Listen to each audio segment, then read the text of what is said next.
Corps commanders کا 47 معاہدے کے خلاف بھارتی بیانات کا سخت نوٹس۔ پانی کے جائز حصے کی دستیابی یقینی بنانے کے لیے ضروری اقدامات سے گریز نہیں کیا جائے گا۔ Chief of defence forces field marshal کی زیر صدارت کور کمانڈرز کانفرنس کا اعلامیہ جاری کر دیا گیا۔ انٹیلیجنس بنیادوں پر افغان طالبان کے زیر قبضہ علاقوں سے ہونے والی دہشت گردی کے خلاف کارروائیاں جاری رکھنے کا اعلان۔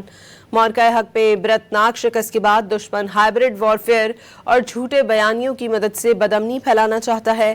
بیرونی مدد سے انتشار پھیلانے والی ہر کوشش کو بغیر کسی ہچکچاہٹ سختی سے کچلا جائے گا۔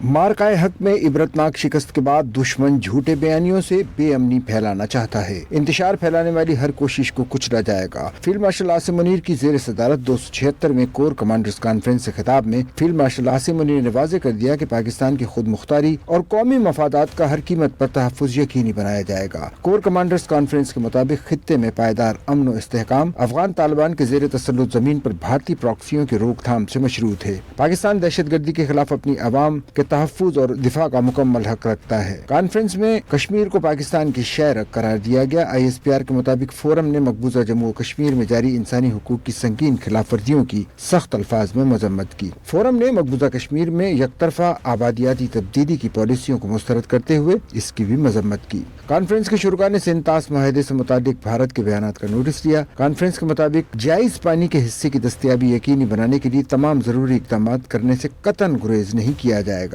شرکاء کا کہنا تھا کہ قومی سلامتی کمیٹی کی 24 اپریل 2025 کی ہدایت اس بارے میں مکمل رہنمائی فراہم کرتی ہے۔ کانفرنس نے بھارتی حمایت یافتہ دہشت گرد گروپوں کے افغان طالبان رجیم کے زیر تسلط علاقوں کے مسلسل استعمال پر شدید تحفظات کا اظہار کیا۔ افغان طالبان رجیم کے زیر تسلط علاقوں سے پاکستان پر منصوبہ بندی پر بھی شدید تحفظات کا اظہار کیا گیا۔